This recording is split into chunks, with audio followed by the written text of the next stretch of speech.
Muy bien, vamos a empezar con la ronda de preguntas, algunas preguntas que me han ido apareciendo. La primera me gustaría hacérsela a Julián, y es ¿cómo crees que se gestionarán los proyectos en 2025, fecha de la cual nos has hablado en tu presentación? ¿Y cuáles de esos mitos que mencionabas evolucionarán o incluso pueden llegar a desaparecer? ¿Qué podemos esperar que se incluya en la gestión de proyectos? Cuéntanos. Hombre, casi nos haría falta tener una bola de cristal, ¿no?, para saber de aquí a 2025 de todo lo que puede cambiar. Pero yo creo que de estos mitos que hemos estado hablando antes, sobre todo será el incorporar la creatividad, ¿no? Tiene que aparecer más el control y el dominio de la incertidumbre, lo que hemos estado viendo, tal como ha expresado también Antonio. Hay muchas cosas que no conocemos. Entonces, esas cosas que no conocemos, lo que se incluirá es el tener más opciones. Cuantas más opciones tengamos, mejor. Y esas opciones vendrán de la mano de la creatividad, de técnicas como el design thinking, la agilidad, etcétera, etcétera. Y Alberto, tú que utilizando la misma bola de cristal que ha utilizado Julián, ¿cómo crees que será el futuro de la gestión del talento, que es lo que más te ocupa? Y sobre todo, ¿qué tipo de perfiles serán más habituales? ¿Qué podemos esperar de la función de recursos humanos a ese plazo? Bueno, yo no... ¿Qué podemos esperar de la función de recursos humanos? A día de hoy me pones en un verdadero aprieto. Ya lo sabía. Realmente hay muchos que ni están y no sé si se les espera en lo que les viene, porque yo creo que realmente no saben ni lo que les viene. Pues fíjate, lo apuntaba Antonio en su ponencia. Yo creo que me pareció interesantísima la parte final. Carlos, la función de recursos humanos lo que tienes que tratar de reclutar a muchos Carlos. Al final de lo que estamos hablando es de engagement. Estamos hablando de ese 7% que tenemos en este momento, de cuerpos que no almas que asisten a las empresas, tenemos que incrementarlo notablemente. Al final lo que necesitamos precisamente en todos estos proyectos empresariales, y lo digo bien, proyectos empresariales, son muchos Carlos. Muy bien. Y Antonio, ¿cómo se gestionarán las organizaciones para el 2025? ¿Y qué retos tiene por delante por llegar a este punto? ¿Qué retos nos enfrentamos? Yo lo que veo, se habla mucho de, no sé si me oís, de los ecosistemas, esto de, bueno, ahora ya no es una empresa solo, son un grupo de empresas y sociedades, y la verdad es que no lo sé, es algo que va a evolucionar. Igual hay empresas que desaparecen con sentido después de 3 o 4 años, que solo tiene una razón de ser por un tiempo limitado. Yo creo que va a ser más, no tanto empresas, pero como redes de empresas y juntos van a... Exacto, pero no, la verdad es que no sé cómo se puede llegar hasta allí. Yo creo que es una parte de lo que hablaba Alberto, es ese compromiso, que si ves a 2 o 3 empresas con el mismo compromiso. Yo trabajo para GSK, que hacemos vacunas, y hace 20 años era imposible trabajar con la competencia. Hoy en día trabajamos con la competencia porque nos une algo más que el negocio, nos une pues desarrollar vacunas para el ébola, para el Zika. Esto es algo que no se veía antes, o sea que va a haber mucho más colaboración. El problema es cómo reparte los beneficios y quién se lleva un poco el crédito de todo esto, pero eso yo creo que se solucionará. También en ese sector de las vacunas ahora el cliente está en el centro, Exacto. o más en el centro, y es lo que Exacto. ha ayudado a cambiar esa estrategia, ¿no?, tan individualizada. Sí. Juan G., presidente de APGP. Habiendo escuchado todo lo anterior, ¿cómo crees que se adaptarán las pymes aquí en La Rioja? ¿Va a haber una mayor presencia de la gestión de proyectos en el día a día, de las empresas pequeñas, de las medianas?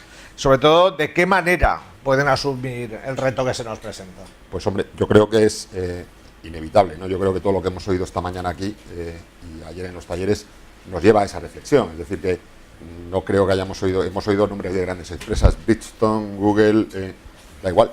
Todo lo que se ha dicho aquí es perfectamente aplicable a la pequeña y mediana empresa, es decir, el sentido común. O sea, esto es poner negro sobre blanco lo que hay que hacer, ¿no? Innovar, colaboración, engagement, sí, es sentido común. No creo que estemos hablando de grandilocuencias, simplemente es eso, tenerlo en cuenta. Y desde luego, yo creo, lo he dicho en la introducción que he hecho, que la profesionalización contribuye al éxito de los proyectos y por lo tanto al éxito de la compañía. Entonces, blanco y en botella, vino de Rioja, que decía el otro, ¿no? Ya que estamos aquí.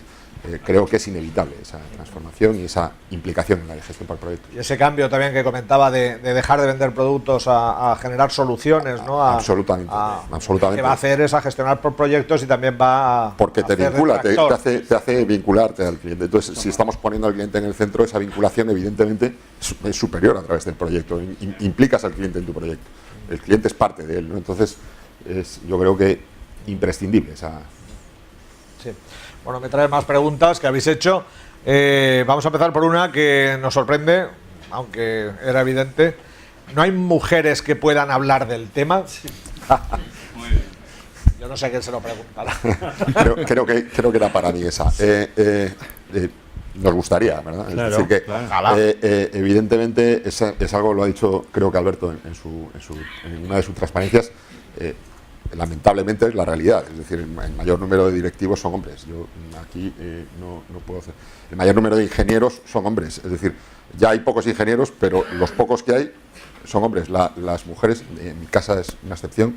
Tengo mi mujer y mi hija que son ingenieras las dos, pero es una excepción. Es decir, que no es normal que haya personas ingenieras. En el mundo de la gestión de proyectos fundamentalmente se dota de ingenieros, ¿no? Entonces es un gap que Alberto lo ha insinuado. Lo que no sé es cómo, aparte de la comisión que habéis creado de mujeres directivas, no sé cómo se puede generar esa inquietud en la mujer de dirigir, de gestionar proyectos, de ser ingeniera y de tirar para adelante.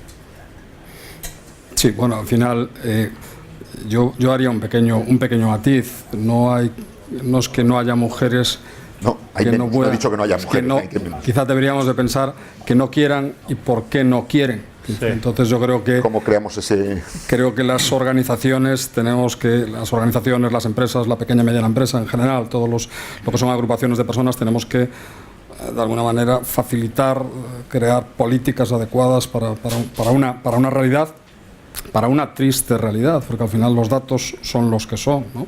Nosotros hablamos del 85% hombres, pero eso lo trasladamos a alguna empresa y en algún caso hasta sería generoso que el 15% de sus estructuras directivas fuesen mujeres, pero bueno, es una realidad con la que tenemos que trabajar y los primeros que tenemos que dar el paso son precisamente los hombres porque somos más. Entonces lo que tenemos es que facilitar esa adaptación de la incorporación a cargos directivos de mujeres y que ellas quieran.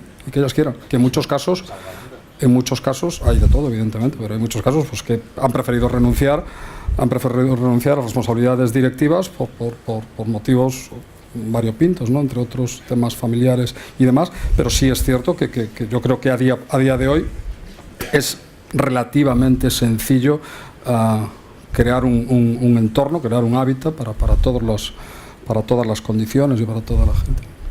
Desde luego, si me dejas añadir, no es científico, pero incluso dicen que las mujeres son mejores project managers. Sí, sin duda. Totalmente de acuerdo. Que los hombres, que tenéis el sentido de la disciplina, la estructura y luego los sentimientos. O sea que yo creo que os deberíais animar y yo lanzaría el reto aquí a Ernesto y a Juanma que el año que viene, cuando hagáis esto, haya una al menos o dos mujeres presentando. Yo siempre lo he dicho alto y claro, los mejores proyectos en los que he participado han sido dirigidos por mujeres, pero vamos, lo podéis tachar de lo que queráis, pero así ha sido. Sí. Me comentaba antes Ernesto que pasemos el micro al público, me parece que hay aquí Ernesto, una pregunta, una cuestión. Bueno, pues sí, una intervención. Una participación. Sí, bueno, o sea, por alusiones. Agradecer primero a la persona que ha lanzado la pregunta, porque ha traído un tema a la palestra. Y precisamente lo que quería decir era que creo que falta hablar de del esfuerzo por visibilizar, sí. Que no lo habéis mencionado. Quiero decir que sí hay pocas, pero bueno, darles un poquito de cabida también. Y yo no soy project manager. Vale. Me consta que desde ambas asociaciones con las que vamos son bienvenidas y celebradas cualquier aportación por parte de mujeres con iniciativas, por ejemplo, tan directas como la de... O sea que yo creo que es una cuestión más de cantidad y de... pero vamos, en ningún caso es de imposición o de freno, vamos, desde luego. Vamos a continuar con las preguntas del público. Si tenéis alguna pregunta, por favor, levantad la mano ahí, por favor, el micro. Muy bien. Hola, a mí me gustaría preguntar a Antonio si parece, por la exposición que ha puesto, como que es incompatible la creatividad con la eficiencia de la gestión de proyectos. Y me explico. Por ejemplo, en los dos planos que has puesto de Roma y Nueva York, sí. Claro, no es compatible una ciudad caótica, por ejemplo, como Roma, y buscar un camino recto, ¿no? O el ejemplo de un hospital, de Philips. Sí. Bueno, es que claro, está como muy unido a la cultura anglosajona, ¿no? En la que igual o de Estados Unidos, en la que para ellos es incompatible un sistema sanitario público, o sea, un buen hospital, una sanidad universal, gratuita, todo eso. Entonces, claro, yo creo que había que enlazar la gestión de proyectos con la cultura, con la idiosincrasia europea, occidental, ¿no? Sí. Que conlleva un poco, pues, la creatividad, un poco, porque el caos también genera creatividad, ¿no? Y darle más importancia al sector público. Sí.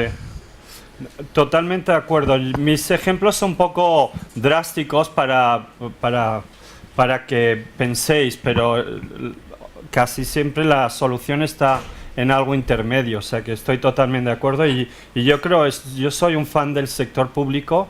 Yo he trabajado con algún gobierno y digo, esta gente se forman todos los años, traen a los mejores profesores para formar, está el primer ministro en las clases, estoy hablando de Singapur, de Emiratos, de gente que sí que quieren hacer cosas y tomárselo en serio y mejorar la sociedad y lo ves en Chile, lo ves en Sudamérica, también en algunos países. Yo creo que juegan un papel fundamental el sector público y mucho se habla ahora de la economía del bienestar y que las empresas tienen que contribuir al bienestar, algo que nunca habían pensado. Es un alegato de Michael Porter, que ahora se han equivocado en todo esto, el valor, es más el valor que creas para la sociedad. Y va a tardar un poco, pero yo creo que es donde queremos ir todos. El impacto, beneficios, pero también impactos a la sociedad donde trabajas. Muy buen punto, sí. Muy bien. ¿Alguna pregunta más? Continuamos. Muy bien. Vamos a ver, una pregunta de uno de los asistentes. Dice, ¿hay sistemas de gestión de proyectos específicos para el sector de la automoción? Para entrega de producto. Nos dice a quien le sea más apropiada la pregunta. ¿Conocéis de alguna? Yo sí que sé los que lo hay. Lo que no sé es ahora mismo identificar cuáles son las siglas o cuál es la... A ver los hilos, esto es lo que decíamos esta mañana al principio, ¿no? Es decir, que seguro que esto lo ha vivido antes de hecho, que nosotros, ¿no? Sí, perdona.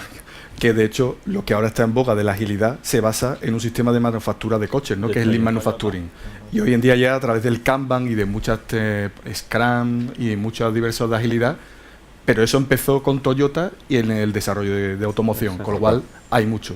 A lo mejor no existe o no sé, hasta ahora no se ha visto como Project Management, pero realmente es igual, es una gestión de proyectos. Pero sí que hay métodos porque en Valencia, desde donde yo procedo, ahí está la Ford y sí que obligan a muchas de las empresas que son proveedoras a tener lo que no recuerdo ahora cuáles las siglas de esa metodología o de esa base de conocimientos, pero a ver las haylas. Si hay un sector eficiente al máximo y por lo tanto con metodología, entiendo que es el de la automoción. Impactado. Otra pregunta, si un interim management, bueno, vamos a hacer una para el público y otra para las cartas, las hojas que tenemos. Si un interim management está durante 1 o 2 años trabajando al 100% en una empresa ante una inspección de trabajo, ¿no podría considerarse como un falso autónomo? Me parece que esta es tuya.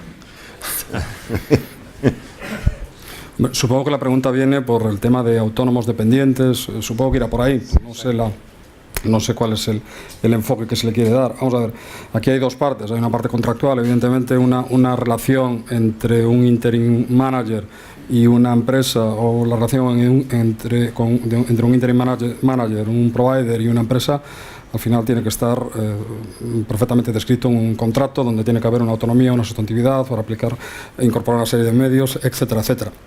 Vale, entonces, en muchos casos la problemática no está en ser o no ser un falso autónomo, la problemática está en si está bien o mal definido ese contrato. Pero luego está la figura, por si acaso va por ahí, porque es una pregunta que surge muchas veces de la figura del autónomo dependiente, que está recogido en la Ley de Trabajo Autónomo del año 2007.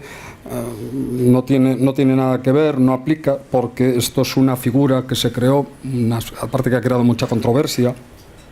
Es una figura que se ha creado entre el trabajo autónomo y el trabajo por cuenta ajena. Hicieron ahí un quiero y no puedo, intermedio, para darle a determinados trabajadores autónomos determinados privilegios, determinados beneficios que tienen los trabajadores por cuenta ajena. Pues, por ejemplo, el tema de vacaciones, el tema de algunos beneficios sociales y demás, y hay unos condicionantes, ¿no? Entre otras cosas porque tenga un 75% de su actividad contra el mismo pagador, etcétera, etcétera. Bueno, normalmente no, en todos los casos eso es compacto con el empresario, se eleva a público, pero no suele ser una figura que se aplique, que esté utilizándose en el interim manager. Además, yo creo que el interim manager es un convencido de lo que tiene que hacer y desde luego sabe perfectamente. Pero respondiendo concretamente a la pregunta, es una cuestión contractual, de definición clara y concisa del contrato. ¿Alguna pregunta por parte del público? Venga, animaros, por ahí. ¿Dónde? Ernesto ya va raudo y veloz. Dispersos. ¿Tienes dos micros o no? Muy bien, disculpa que no te había visto. No pasa nada. Buenos días. Tampoco tenía el micrófono, así que... Bueno, en referencia al tema de poner el valor Project Management en España, que sabemos cómo está, y un poco haciendo referencia a una broma que se había hecho en una ponencia anterior, que a veces parece que formemos parte de la Asociación Anónima de Project Managers Incomprendidos, no, dentro de este tema, alguien se acordará. Un tema con referencia a lo que ha comentado Antonio de el cambio de vender de productos a proyectos. Pregunta muy concreta. En España, para los que estamos aquí, ¿alguien sabe algún caso o cuál es? Porque claro, todos son empresas extranjeras. Entonces me pregunta allí en España, ¿cómo está este tema? ¿Estamos todos verdes todavía vendiendo productos? Hombre, yo te diría que en e-commerce se está hablando mucho de la experiencia de usuario. Sí. La experiencia de usuario muchas veces no es vender un viaje, sino vender, quiero decir, no alquilar una habitación, sino vender pues todo lo que conlleva una experiencia. Pues podemos decir que eso es un paso primigenio de lo que es la gestión por proyectos, porque no estamos vendiendo un coche, estamos vendiendo un modelo de vida, en fin, de alguna forma yo creo que ya tendemos hacia eso. Si es una corriente nueva a nivel internacional, que no nos quepa la menor duda que aquí calará a un medio plazo, pero yo sí que lo veo que ya los grandes players, sobre todo de e-commerce y de mercado de lujo y de ciertos bienes, ya prefieren vender las experiencias de usuarios, que no son más que conseguir los fines añadidos al propio bien, al propio producto, y que eso yo creo que es un embrión de lo que va a ser la gestión por proyectos. Nosotros, por pyme riojana, vendemos proyectos. Yo no vendo producto. Sí. Yo vendo proyectos. Es decir, las empresas nos contratan para solucionar un problema puntual. Solucionamos el problema y nos vamos. Somos interim manager de proyecto, informatizando la actividad que fuere, ¿vale? Pero vendemos proyectos. Es decir, informatizamos el problema, solucionamos el problema, puede continuar vía contrato de mantenimiento hasta que el sistema queda perfectamente implantado y punto, pero lo que vendemos es proyectos y creo que no soy un caso excepcional, es decir, es así, las consultoras venden proyectos, es decir que va más allá de lo que tú decías, pero porque sobre todo porque es disruptivo con respecto a las empresas con las que lo has planteado, ¿no? Porque evidentemente el cambio de Philips sí que es un cambio, no es mi caso, ¿no? Sí. Nosotros nacemos como empresa vendedora de proyectos, pero bueno, sí que existe. Yo, si me permites, por poner ejemplos muy concretos, ¿vale? Esto estaba muy relacionado antes con este estudio que hicimos desde la asociación, con estas aproximadamente 200 empresas de éxito.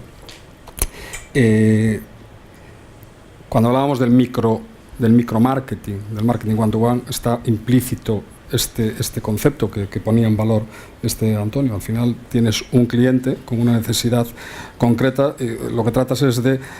Esto lo que subyace es, oye, ¿por qué te vas a dedicar a buscar otro cliente cuando tú le puedes aportar mucho valor a este cliente concreto? Pero te pongo el ejemplo. Yo soy gallego.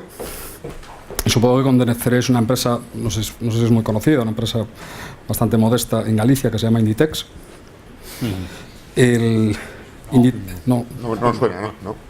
Pues esta empresita, que nació en la Coruña, de un tal Amancio, que se dedicaba a hacer batas allá por los años 80 y ahora creo que tiene ya unas cuantas tiendas, pues trabaja mucho este concepto. Toda la auxiliar de Inditex, y casi toda ella está en el área metropolitana de la ciudad de La Coruña.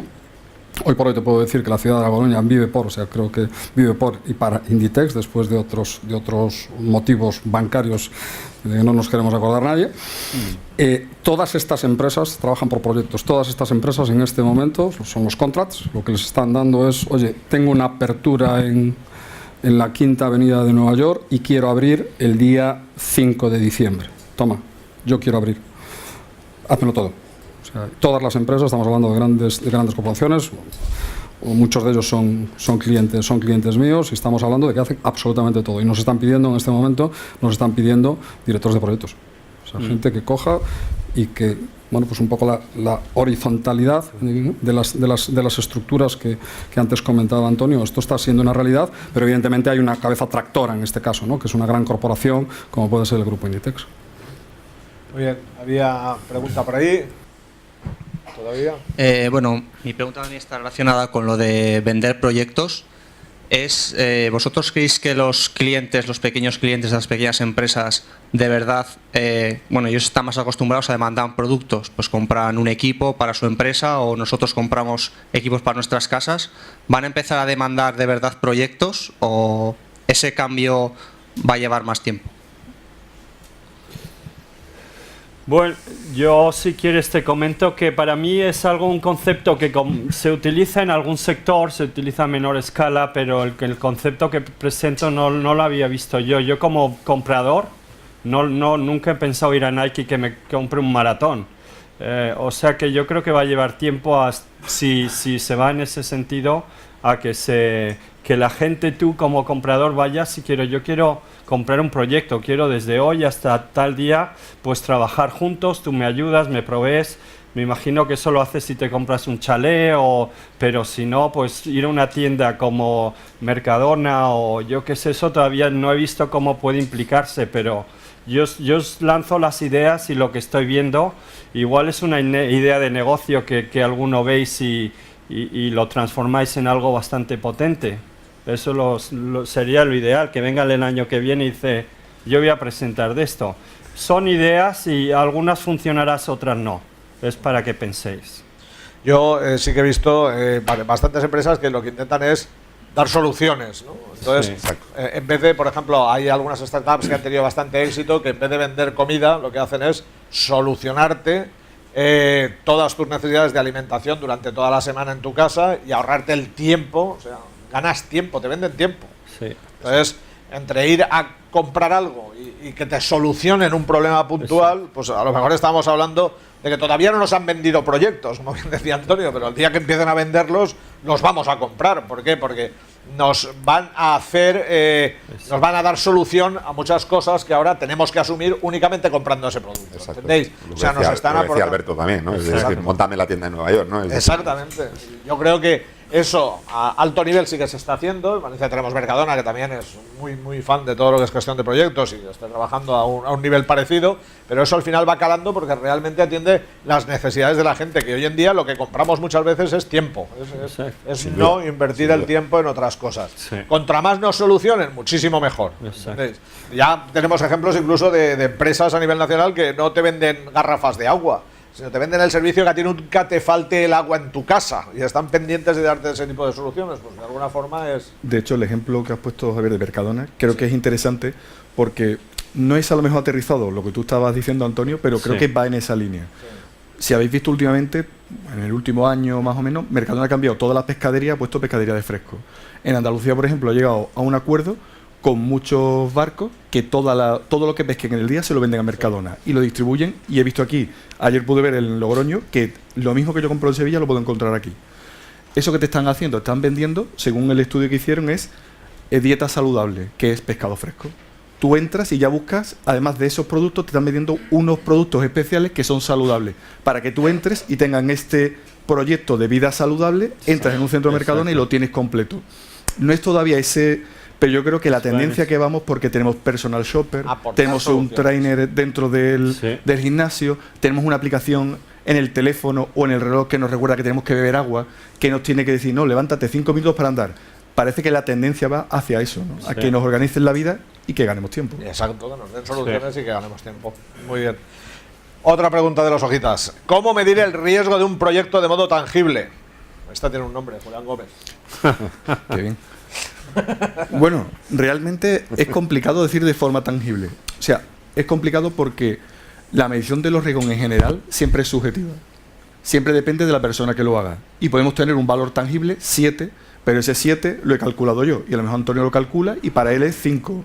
O Alberto lo hace y para él son 4. Depende de la persona. Lo que dentro de las organizaciones tenemos que ser conscientes de este problema e intentar paliarlo. Ahora, ¿cómo medirlo? Por dar algo concreto, pues probablemente busquemos los criterios lo más objetivos posible. Por ejemplo, riesgo para la organización en reputación, en pérdidas económicas, en impacto con respecto a los clientes, en que pueda vender, dejar de vender.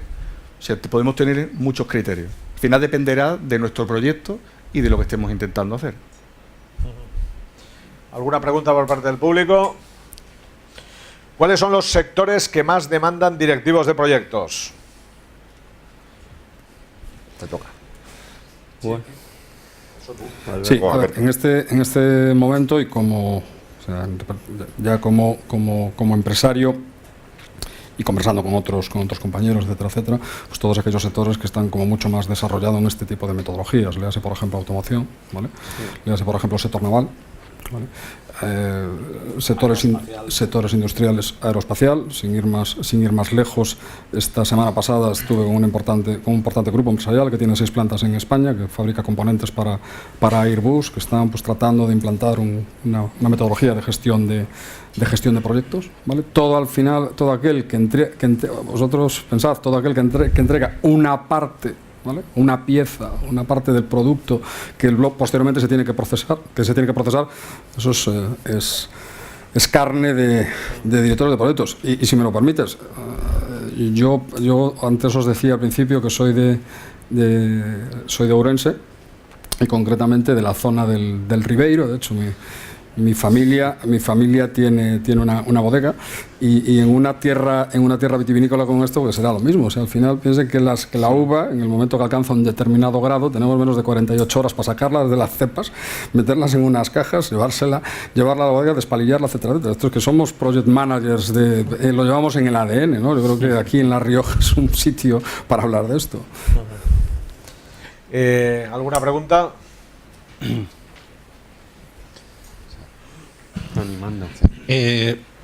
Hola, como ha dicho Antonio que hay que focalizar, me gustaría que cada uno dijerais cuál creéis que es el principal reto del director de proyecto. Esos son 4. Esos son 5. Esas te valen por 5. Pero que cada uno digáis el vuestro. Sí, por eso. Muy bien. Empiezo yo. Yo creo que si tengo que elegir los mejores directores de proyectos conectan muy bien lo que el proyecto va a generar, el beneficio o el impacto y cambian el lenguaje, hablan muy bien, no hablan de estamos desarrollando una aplicación, no dice esta aplicación la vamos a utilizar para incrementar el mercado y vamos a vender 200.000 para finales del año. Son gente que comunica muy bien, entiende el negocio muy bien. Lo comparto, pero por decir otra, yo creo que también es aquel que es capaz de generar el compromiso de su equipo. Es decir, porque Carlos era el que ayudaba a llegar a la luna, ¿no? Sí. Es decir, el director que convoca ese ánimo dentro de su equipo, creo que es abundando en la tuya, por supuesto, sí. Pero por decir una distinta. Sí. Yo, me adhiero y diría una palabra que me parece definitiva. Es el que logre entusiasmar a su equipo con la gestión, con la dirección del proyecto. Porque esto no se trata de aptitud, señores. O sea, la aptitud la podemos conseguir con mayor o menor esfuerzo. La podemos tener incluso no utilizarla, pero aquí se trata de actitud, de querer desarrollar, involucrarse y formar parte. Y para eso hace falta llevar a niveles de entusiasmo. Entonces, ese director de proyectos que es capaz de entusiasmar a todo su equipo por el logro de unos objetivos comunes, yo creo que es el que va a llevar los proyectos mejor. me la has pisado. Pero bueno, pues por ahondar un poquito más y tratar a Julián no le van a quedar opciones. Alguien de los de recursos humanos, pues hablamos de la actitud con C. O sea, al fin y al cabo estamos hablando de, o sea, la parte, si queréis, la competencia técnica, las hard skills que se llama, esa es la fácil de adquirir. O sea, cualquiera podemos estar en cualquier asociación de gestión de proyectos, adquirir una determinada competencia técnica.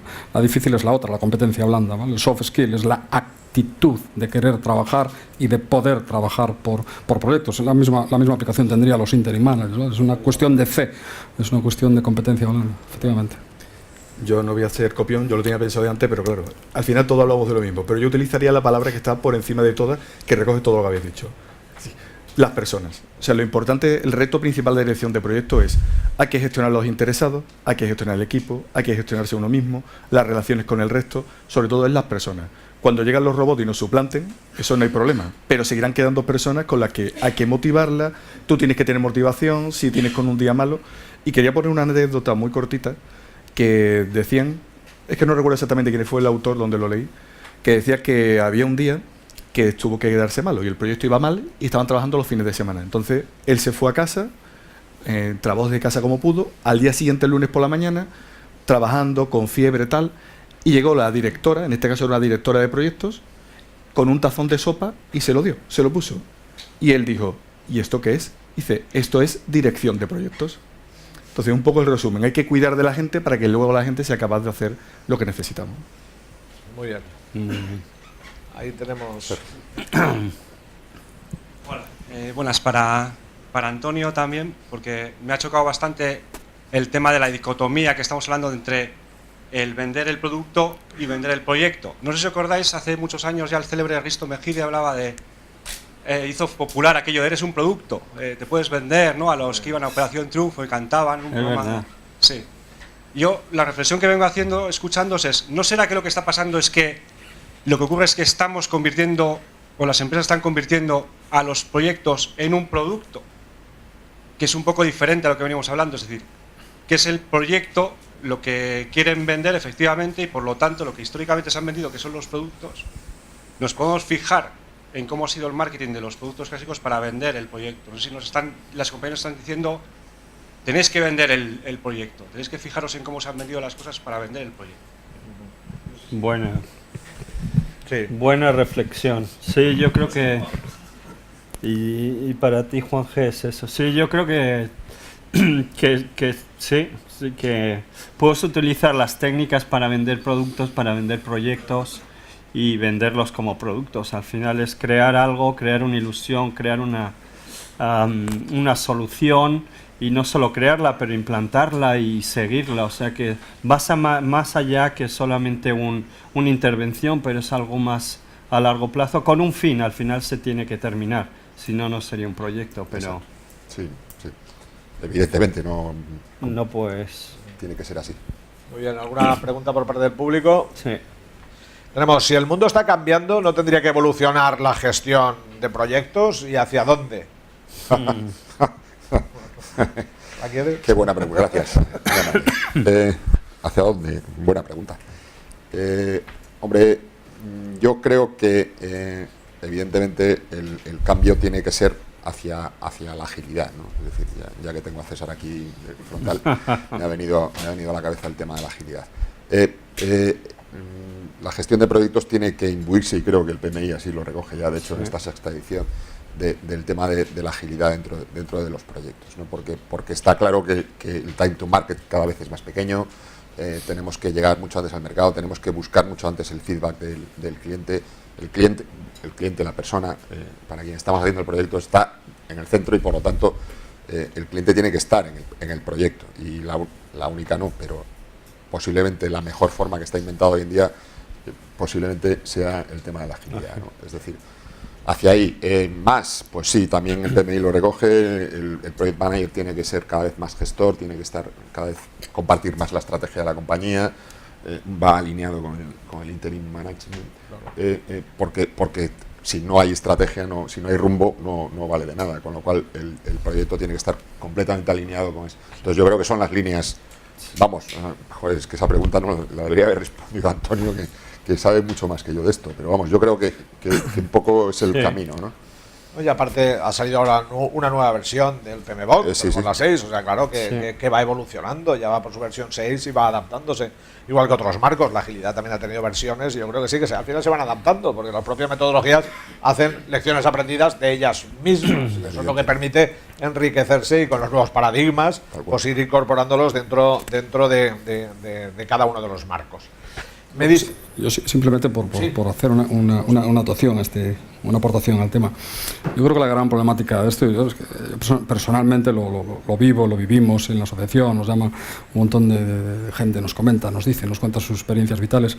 Al final lo que tenemos es un gap tremendo entre la realidad, ¿vale?, que es la pequeña y mediana empresa, ¿vale?, y todas estas corrientes, tendencias de management, etcétera, etcétera. O sea, vamos, digamos que somos punta de lanza, vamos muchísimo más rápido que el tejido empresarial. Entonces, este gap, dentro de un mundo donde estamos hiperconectados, todo está globalizado, todo es caduco de forma inmediata, los famosos entornos VUCA, hay un colectivo, que es el colectivo PYME, que se queda atrás. ¿Vale? Que se queda atrás. Entonces yo creo que lo que debemos es buscar las formas de cómo sentarse. Yo cuento y termino un ejemplo.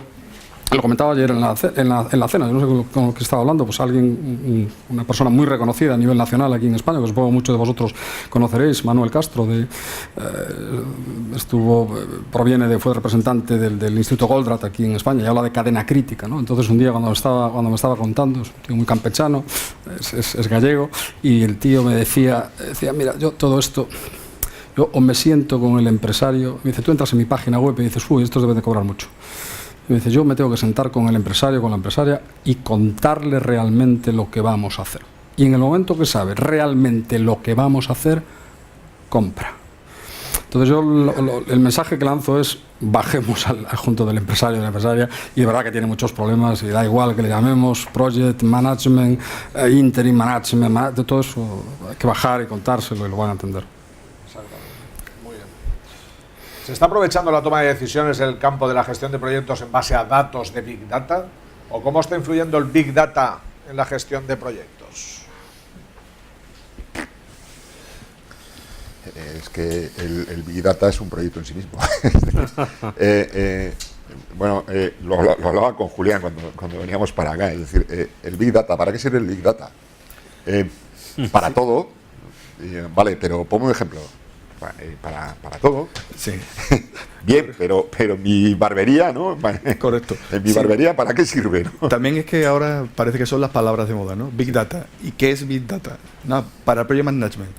Principalmente, yo creo que ahora mismo no se puede utilizar porque no tenemos Big Data en Project Management. Big Data, como su nombre sí indica, es tener muchos datos. Para tener muchos datos, imaginaros, es por ejemplo, el ejemplo que le decía a Juan esta mañana era que en una barbería donde yo voy en Sevilla, tiene un TPV, bueno, por hacer publicidad del BBVA, y le ofrece por contratar el TPV con ellos un informe mensual de los productos que venden otras barberías en esa zona. ¿Para qué? Para que si él no vende ese tipo de productos, los pueda vender y se aproveche de que la gente compra ese tipo de productos. Eso es Big Data. ¿Por qué lo puede hacer esa empresa? Pues porque tiene muchos datos. Pero dentro de una organización, hablar de Big Data relativa a dirección de proyectos es muy complicado. Tendría que ser aplicado a algo en concreto. Por ejemplo, tengo la gestión de un hospital y quiero mejorar la experiencia de los enfermos que asisten al hospital. Ahí sí puedo recabar muchísima información y tratarla. Sí puedo hablar de Big Data. En el resto sería mejoras, pero orientadas no a un dato tan grande. Casi análisis de Business Intelligence, más que Big Data, ¿no? Es decir, que el Big Data es muy big. O sea, debe ser muy big para poder estar con usted. Dice que el Big Data los problemas no son las respuestas, sino saber hacer las preguntas. Efectivamente. Toda la Esa es la cuestión. No sabemos qué Correcto. preguntar. Es la cuestión. Con Watson hace de hecho, años. por eso se están haciendo sistemas que aprenden, ¿no?, en el razonamiento automático para intentar encontrar ellos la pregunta. Exacto. ¿Qué es lo difícil? Claro, si los datos están. Al final siempre preguntamos las mismas cosas y claro, normalmente tampoco son excesivamente complejas. Muy bien. ¿Realmente si alquilamos los directivos no nos generarían una dependencia a la empresa? Señor Varela. No acabo de lo repito, ¿realmente si alquilamos los directivos no nos generarían una dependencia a la empresa? sigo sin entenderla, pero o sea que como empresario, entiendo que esto lo está preguntando, sí. Lo está preguntando un empresario, una dependencia de que una adicción de contratar, de alquilar a más, o una dependencia de que llega un momento y se van. No, a ver. De que haya usura del conocimiento, por ejemplo. Sí. Yo te pongo. Yo trato de ser práctico, ¿no? Al final, pensemos en cuando alquilas un coche, ¿no? Entonces tú llegas, te coges un Ryanair, te vas a Edimburgo y bueno, pues quieres ir a ver las Highlands y te alquilas un coche y con 2 días y tal, ¿no? Tú sabes para qué lo necesitas, ¿no? En el tiempo que lo necesitas y cuál es la utilidad, ¿no? Eso un directivo es exactamente igual. El problema es si lo alquilas sin saber exactamente para qué lo alquilas, ¿no? Y qué utilidad le vas a dar. Entonces, claro, ¿puede haber dependencia? Sí, efectivamente, puede haber una dependencia. El problema no es ese. El problema es que cuando lo alquilaste no sabías exactamente para lo que ibas a alquilar. Pasa. O sea, muchas veces pasa. Pero ¿qué pasa? No se está alquilando un directivo, se está incorporando a un directivo que realmente a lo mejor necesitas en estructura con una modalidad que no es la adecuada para la contratación de ese directivo. Pero realmente el alquiler de directivos es, yo necesito este directivo para ir de aquí a aquí. Y aquí usted se va. O sea, llegan, te solucionan el problema y se van. Y si me permites, también puede pasar en las modalidades de contratación estándar que no contrates y sí que se genera una dependencia. Si no sabes para qué lo has contratado o no tienes claro cuál es la finalidad. O sea que en ambos casos, ante la contratación normal, también te puede hacer más roto, porque el que alquilas sabes cuándo acaba y no tienes ninguna dependencia, mientras el otro sí que tiene unos beneficios sociales, etcétera, que a lo mejor te pueden llevar a un mayor problema. Sí, si me permite, fíjate, hay una figura, y rápidamente, hay una figura, a todo esto se le dan nombres británicos, que se llama el try and hire. Prueba y después contrata. Eso es una auténtica perversión. Y lo digo aquí claramente. O sea, esto es una auténtica perversión. O sea, al final le tratas de vender a un empresario, de decir, oye, primero te lo alquilo y si te gusta, lo contratas. Alquiler con opción de compra. Ese planteamiento había que meterlos en el cohete que los subiese Carlos en el cohete y mandarlos a la luna. Sí, pero sin opción de vuelta, sin billete. Porque eso es una perversión del concepto. Y otra relación a este tema, y si contratas un interim manager y se lleva mal con el equipo, ¿qué pasa? Sí, bueno, eso es un clásico. A ver, aquí es un clásico, porque, a ver, aquí hay 2 partes. Tú tienes un problema y lo que estás buscando es competencia técnica, hard skills, para que te solucione el problema, pero cuidado. Y luego está la competencia blanda, O sea, al final, esto es lo que se trata, y aquí juegan un valor, juegan un papel importante los providers. Aquí hay una especie hay 2 tendencias en el alquiler de directivos. Hay, por un lado, los directivos que se agrupan, que tienen empresas proveedoras de servicios de interim management, que es chocolate para todos. Ellos llegan a una empresa y me dicen, ¿qué tienes un problema de marketing? Voy yo. ¿Qué tienes un problema de financiero? Va mi compañero. ¿Tienes un problema de recursos humanos? Va ella. Va, Y luego están la otra tendencia, que son los que vienen los del recruiting, ¿vale? Los evaluadores. De ahí vengo yo, ¿vale? De ahí vengo yo, que es, al final, llegan a una empresa y dicen, a ver, ¿cuál es el problema? Tenemos que buscar primero la competencia dura, la competencia, el hard skill, la competencia técnica, y luego tenemos que ver, a ver, ¿con quién se va a rozar? Porque esto, al final, normalmente, fíjate, las empresas contratan por competencia dura, porque trabajan. ¿A quién conoces? Oye, ¿conoces a alguien que pueda hacer esto? ¿Y por qué suelen echar a los directivos? Porque no se aguantan. O sea, tú pregúntale a cualquier directivo, muchos de los que estáis directivas, de los que os han puesto en la calle, ¿conoces a alguien? ¿Por qué os han puesto en la calle? ¿Porque no sabéis hacerlo? No, probablemente porque os hayáis enfrentado con alguien de la empresa. Porque hay que rozarse todos los días. Respondiendo, hay que acertar en esa segunda parte. Esa segunda parte hay que acertar. Muy bien, tenemos una última pregunta, por favor. Bueno. Sí, buenas tardes. Habéis comentado una palabra de moda, Big Data, y ahí va otra, que es la de la inteligencia artificial, que está por todas partes y parece que va a ser todo increíble con tanto aprendizaje y todas esas cosas. ¿Cómo veis, por la experiencia que estáis viendo igual en algunas empresas ya, que puede afectar a la profesión de dirección de proyectos todo este tema del aprendizaje automático y la inteligencia artificial? Y aprovechando el micro, quería hacer una segunda pregunta. Antonio, o los que tengáis esa experiencia también, has planteado, Antonio, dos estructuras organizacionales para pasar a la derecha, ¿no?, que es un debate bastante viejo. Danos ideas para convencer a los dueños de las empresas de que efectivamente ese paso es positivo y da resultados. Gracias. Empieza por la segunda, igual. Bueno, podríamos estar otra hora más, David. Yo creo que la idea es... Yo cuando hablo con directivos les digo, ¿sabes cuántos proyectos tienes? ¿Sabes lo que producen? ¿Sabes cuánta gente está involucrado? Normalmente dices, no sé. Tenemos demasiados, Entonces lo que les ayudas es, cuando llegas con una especie de estructura de proyectos, es tener más control en la gestión de los proyectos, tener más visibilidad, priorizar, poner a la gente buena en los proyectos más estratégicos, y eso lo haces pues para ser más ágil, para llegar al mercado, para saber el valor que inviertes y lo que recuperas.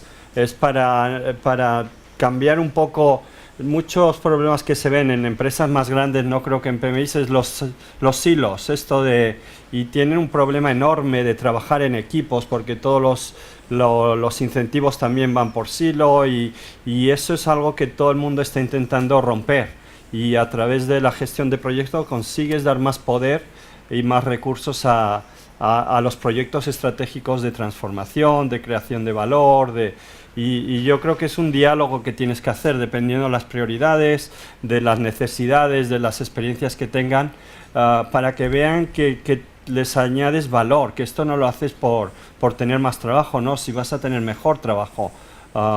Y yo creo que es un diálogo, pero un diálogo estratégico, y no de tener más... mejores planos, mejores estimaciones. No, el diálogo que tienes con esta gente es estratégico, es de gestión de la empresa. Yo me atrevo con la primera parte. Yo también me atrevo. Dale. Mira, decir cualquier predicción al final es muy complicado, porque no sabemos. Te voy a poner un ejemplo. A final del siglo XIX le pidieron a una serie de científicos que dijeran cómo iba a evolucionar Nueva York, y pensaron que un siglo después estaría sepultada por una montaña de estiércol, porque si seguía creciendo la población, el número de caballos que necesitarían para llevar esa población, pues tendría que taparlo todo de estiércol hasta arriba. Lo que pensemos ahora con la inteligencia artificial es lo que conocemos nosotros, pero probablemente dentro de unos años haya otro cambio, otra disrupción, que tanto hablaba Antonio, que nos cambie los esquemas. Ahora, exactamente, con lo que sabemos ahora, pues si la inteligencia artificial es capaz de encontrar las preguntas, está claro que la dirección de proyectos le puede ayudar mucho, porque puede analizar una organización y sugerirle cuáles son los métodos y las técnicas mejores hasta ese momento con el conocimiento que llevan. Pues será una gran ayuda. Por ahora, por lo que conocemos, seguirán haciendo falta personas que son las que todavía tenemos ese conocimiento, somos capaces de extraerlo y decir, mira, pues vamos a ir por aquí o vamos a ir por allí. Yo si me lo permites, en este caso actuaría de gallego. O sea, yo te diría, si me permites, si hablamos de un concepto más amplio, inteligencia artificial, Big Data, vamos a meterlo todo en el motor, digitalización, ¿vale? Esto de que todo el mundo, en Galicia hay un dicho, no sé si la Santa Compaña, ¿no? Todo el mundo habla de ella, todo el mundo tiene un pánico terrorífico, pero nadie sabe lo que es. O sea, no, pues la digitalización es 3/4 de lo mismo. O sea, yo te pregunto, ¿es un fin o es un medio? ¿De qué estamos hablando? Todo esto, que es fin. Pensemos en las pymes de La Rioja. ¿Es un fin o es un medio? ¿Es un fin en sí mismo o es un medio? Yo me mojo, es un medio. Al final es un medio para llegar a algo, lo que hablábamos al principio. Entonces, claro, si lo que nos dedicamos es, en lugar de hablar de medicina, estamos hablando de las bondades del fonendoscopio, pues vamos a tener un problema, que se nos va a morir el paciente. O sea, dejémonos de fonendoscopio, hablemos de medicina. Totalmente de acuerdo. En los años 60 no teníamos los avances tecnológicos ni la capacidad de llevar a cabo información, análisis, y bueno, cuando llegó facilitó y nos permitió hacer más con menos. Pues con el Big Data y con la inteligencia artificial va a pasar lo mismo. Va a ser un nuevo facilitador, aparte de los proyectos que pueda llevar en sí mismo. Muy bien, pues hasta aquí me dicen que hemos tenido de tiempo. Pido un aplauso muy fuerte para mis compañeros.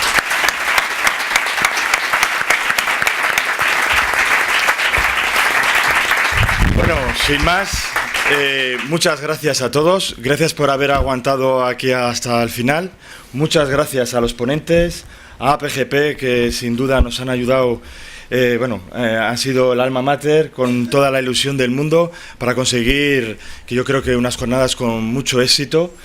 Gracias por el esfuerzo de los ponentes, de todos los sitios que habéis venido. Desde el Gobierno de La Rioja, muchas gracias a todos vosotros y sobre todo ahora nos interesa vuestro feedback.